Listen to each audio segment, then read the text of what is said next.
So welcome to my channel. If this is the first video you are watching, you need to go first and watch part 1 of this video for this video to make sense. So this is part 2 of racist white lady on the plane. I'm not sure that that's what I'm gonna title this video.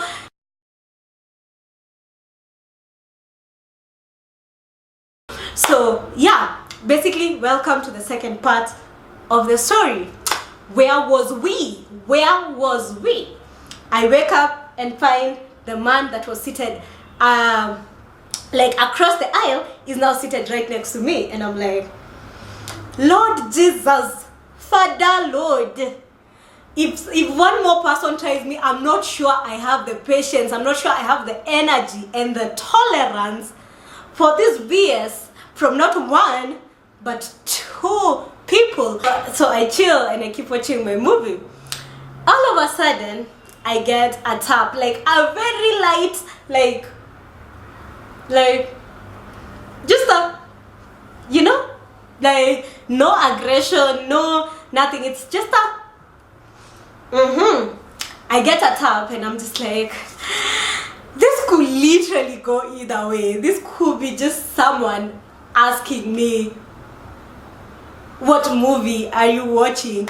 Or it could be someone trying me on some, are you trying to fight me? Are you trying to hit me with a damn tray? Are you trying to like pass your food on top of it? I don't know, it could literally be anything at this point. So I literally removed, like you see how in the movies it's like then there's this like suspense music, like as like maybe the character is doing something and like no one knows the outcome, no one knows if like the killer is like right behind that tree and they're about to kill this girl and she's there just walking like in the woods and running because the damn kids from the damn camp decided to separate when there's a serial killer on the loose. Anyway, I am completely digressing.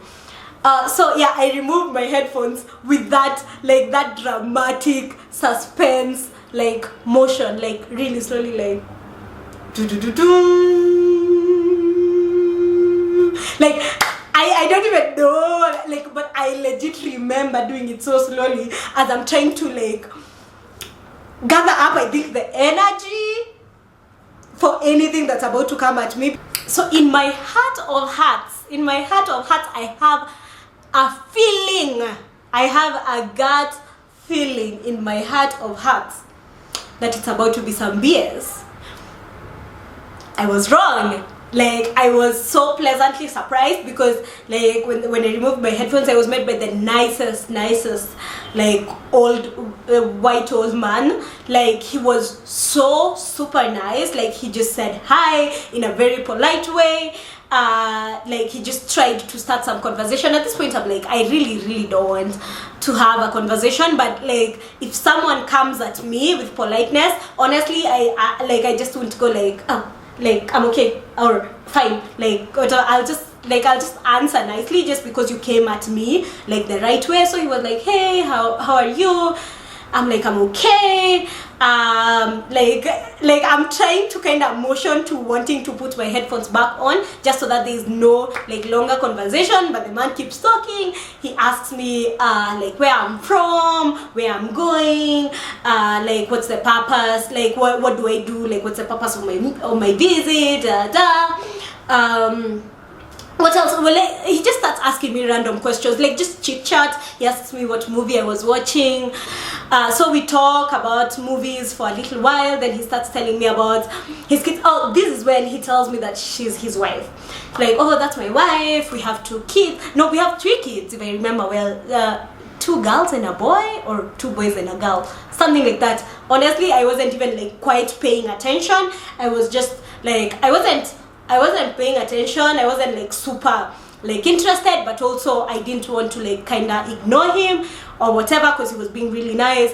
He tells me about their kids, starts showing me some photos on his phone.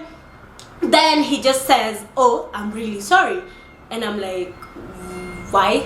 Like, he's like, I don't know, I saw like what happened like with her. Like, he just says with her, and he's like, oh, I saw what happened with her, and I'm really sorry. People, he said these exact words because I remember, people shouldn't be allowed to treat other people like that.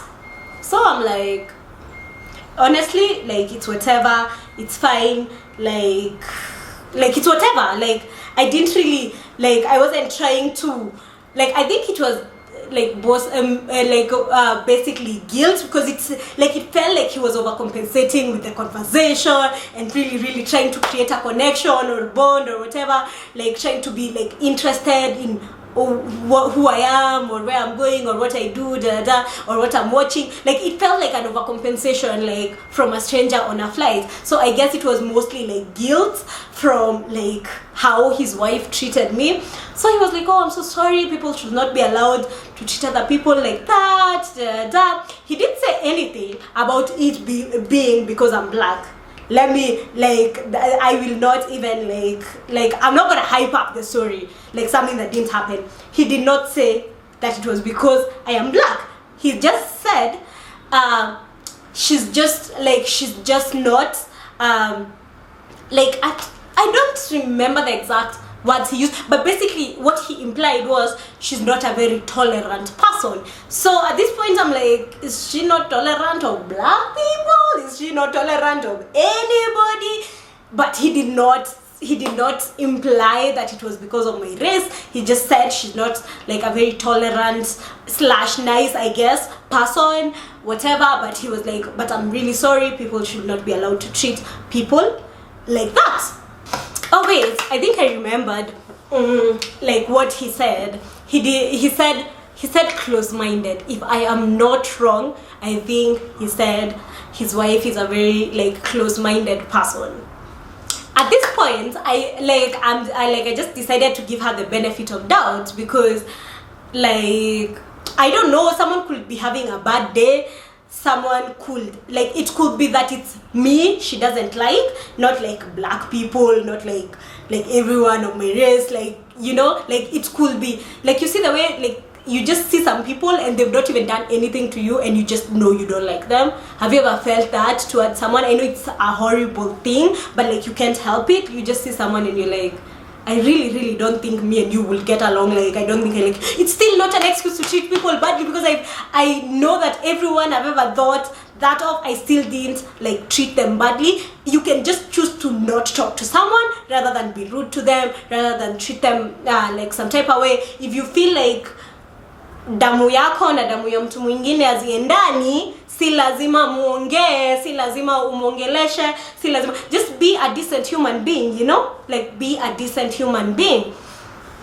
So like I wasn't ruling racism out though, but then I wasn't like, I wasn't just going to go like, oh, you said I was gonna hit you with a tray, so like that must be because I'm black, whatever. I wasn't ruling it out, but also I wasn't like solely like saying, oh, she's racist, or thinking, oh, she's racist.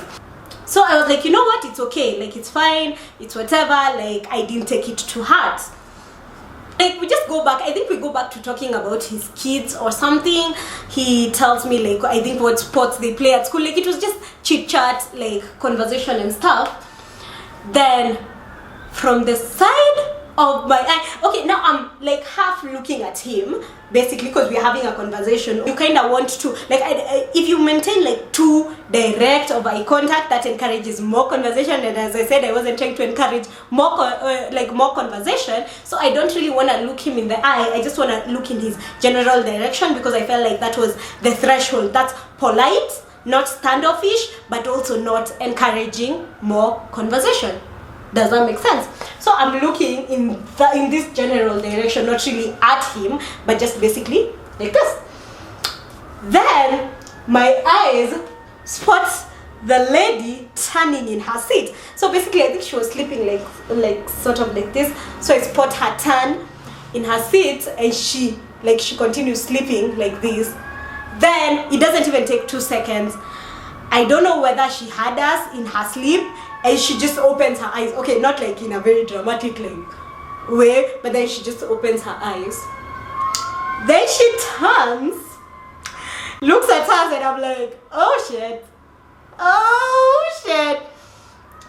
she looks at her husband. Like at this point, she doesn't even like look directly at me. She looks at her husband and gives him like the coldest, like most piercing, like glare. Like I don't even think I can imitate it, but the way she looked at him, it was so scary. My heart was beating and she wasn't even looking at me.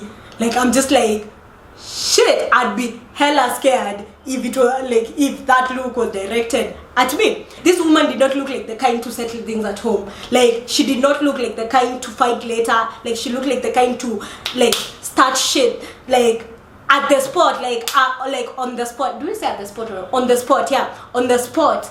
So no, I'm just like, oh shit, like I literally with the speed of lightning put my headphones back on, continue watching my movie. Because first of all, this woman, like, because I already know she was instigating the whole time, like when she was saying the whole trying to hit me with that tray thing, passing my phone, like she was instigating a fight, like she was trying to get a reaction just so that she I don't know, she gets something out of me. Like we all know, like black women are always seen as a threat, we're always seen as dangerous, we're always seen as the aggressor in any situation. Even if you're trying to handle it calmly, as a black woman you'll always be seen as the aggressor. So I'm not like the reason I don't want to give her any kind of reaction is that I know this situation, there's no way to look at it where this situation turns out well for me. So I put my headphones back on. I hear them start talking. There's a little back and forth. She says something to him, he says something back. This whole time they're speaking in their language. So there's a little back and forth in like in their language. At this point I can't even concentrate on my movie because I'm really I really want to know how this situation is going. Like I really want to know what the hell is happening. A few minutes later, like after the little conversation that they had, they changed seats back, and this woman comes and sits right next to me, and I'm just like I'm literally just, and she, I can feel her staring at me from the side. You see, I have my headphones on and I'm pretending to really be engrossed in my movie, but I can feel her staring from the side, and I'm just like I saw, I was watching this random story time on YouTube, and this girl was saying she was once in prison and she was in solitary confinement with a mad woman.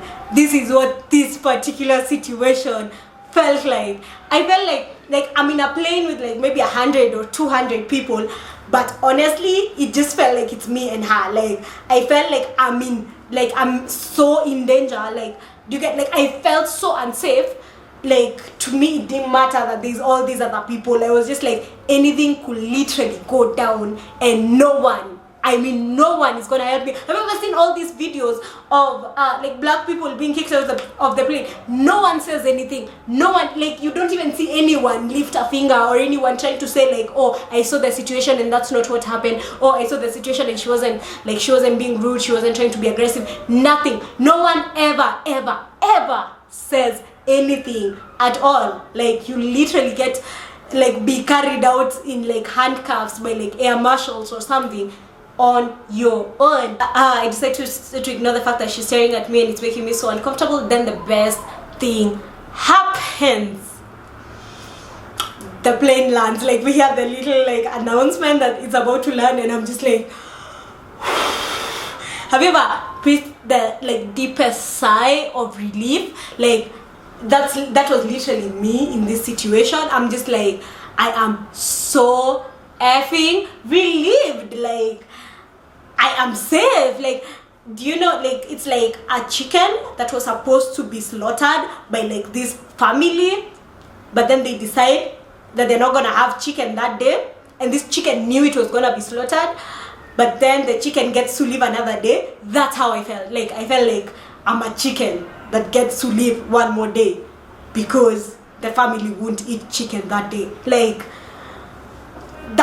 like landing felt so good. I'm not even one of those people who get so excited at landing. Also, I really don't get it. People who clap, people who stand. I guess maybe, okay, I get it. Maybe you're a nervous flyer and like you're so relieved to be like to be on the ground. I don't know, but I don't get people who stand immediately the plane lands, or people who clap, or people who, I don't know, I just don't get that excitement. Like, I literally just sit in my seat. Like, I don't move to the aisle. I hate it when people, all the people move to the aisle and crowd the aisle, and you know that, like, people do that at touchdown. Immediately they feel the wheels touch, like, the ground, they all stand and crowd at the aisle. And I'm like, you know, you're not gonna be off this flight for maybe another 10 minutes. Like, there's literally going to be the whole period where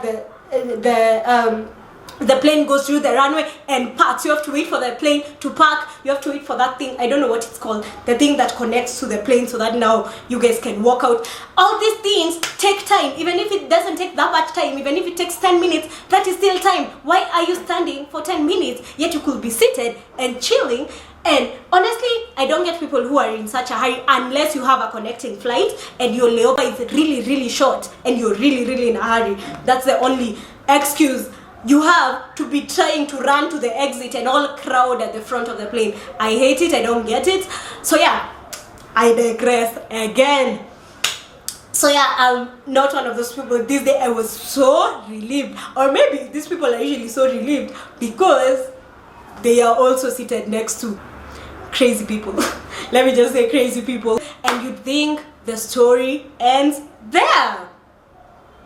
You think that's the end. You think we've landed. What else could happen? Guess what? It doesn't. It doesn't end there. Damn. Like, I'm just like, when the universe sends someone to try you, they really try you. So I have this green shawl that I take with me everywhere. If you call me right now on a road trip, it doesn't matter whether it's a road trip, like a 2-hour drive, a 1-hour drive, my shawl always stays with me. Like, it's my travel companion. Like, I always have to have it. Actually, let me show you guys the shawl I'm talking about. I don't know why it takes a while for me to get into focus again. This is the shawl I'm talking about. It's like a blanket. It's very, I don't know whether you can, it's very fluffy, it's very warm.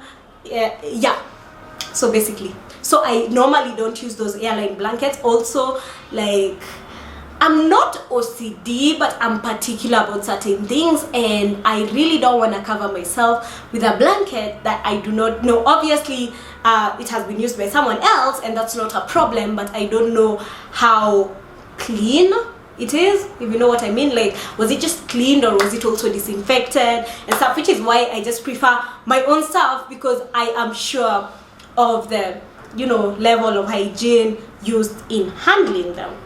So we land, and people start getting their luggage from the overhead compartments. Then what happens is that I usually have the bag that's usually like my carry-on, and in this bag there's a smaller bag that has my in-flight essentials. You always have to have moisturizer on a flight. Like, your skin gets dry because of like the cabin air, like it dries your skin out completely. So like, it's advisable to have, so I always have moisturizer, I have wet wipes, I have, like, I just have a bunch of stuff. I have like maybe some lip gloss, some lip balm, something. I have a bunch of stuff in a little bag that's like for my in-flight essentials. So I'm trying to, then there's now the bigger bag that everything goes in, including my shawl. So I'm now like, I'm standing, I remember I'm in the window seat, so I'm like standing against the seat in front of me while facing back, because like I want to see my seat so that I can put everything inside my bag. Does that make sense? So like, I put in my like in-flight essentials bag, I put everything that is around me on my chair, my neck pillow. I have an inflatable neck pillow, so every time we land, I deflate it, fold it, put it back in its little box, then put it inside the bag. So I'm putting all these things inside the bag, just trying to get everything. So, and there's the little bag that has my passport, boarding pass, all those things that you need. I'm putting everything inside my bag so I don't forget anything. Then I fold my shawl and start putting it in the bag, and this is where it gets interesting. This is where it gets real interesting. So she just stands and she's like, what are you doing? I'm like, what? Like, what? She's like, what did she say first? She said, those blankets are not only meant for you, they're meant to be like to serve other people. Then she says something interesting. She says, people like you are the reason why airlines don't make any profits. She goes off. When I tell you she was going off, she was going off. People like you are the reason why like airlines are not making profits. You take things that are meant to serve other people as well, and you decide to carry them. Don't you have blankets where you come from? And this whole time I'm listening to her, and honestly, like with everything I've been through on this flight, like this is seeming like quite funny to me. I'm just like, what? Like I'm listening to her. She's like, oh, you carry things that are meant to serve other people. These things are not meant for you alone. She goes off. Then I just reach like to the side of my seat, like the window side of my seat. I pick up the airline provided blanket. Mind you, this airline puts it in a plastic bag. Let me show you the kind of thing they put it in.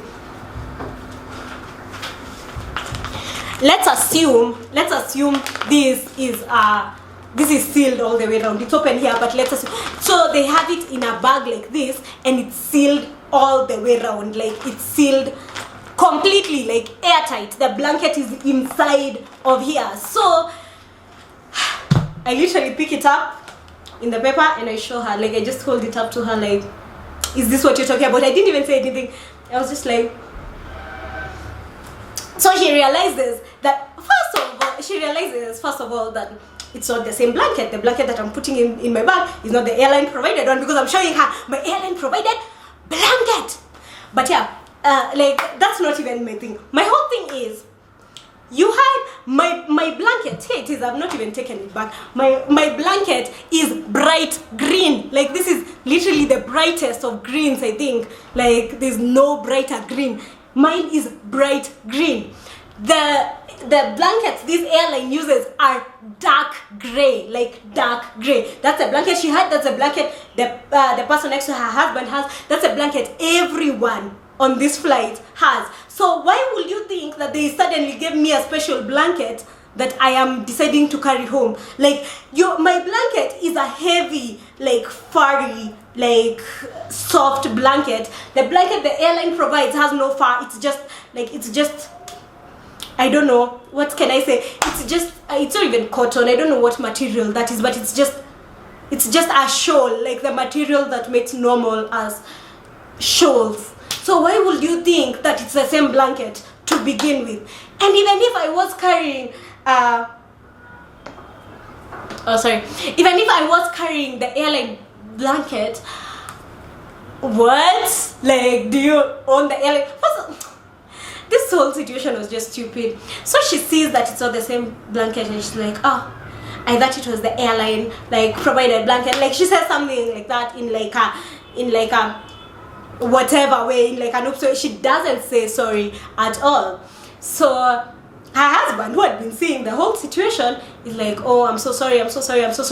He just keeps saying like, I'm so sorry, because now the people around us have now seen, because everyone is standing, mind you, and we are close.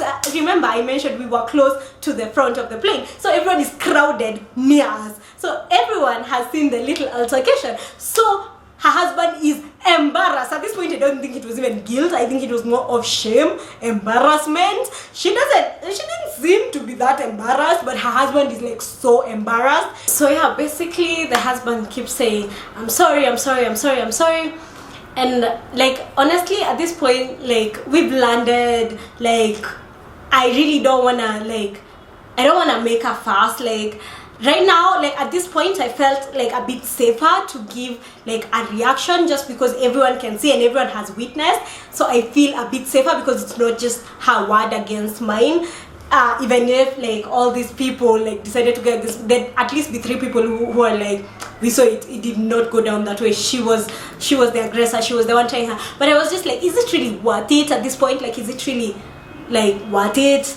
To me, it didn't feel like it was worth it. So I was like, you know what, like, it's fine. He's like, I'm sorry. I'm like, I just put on my fakest smile, like my fakest smile, and I was like, it's okay, it's fine. No, it's okay, it's fine.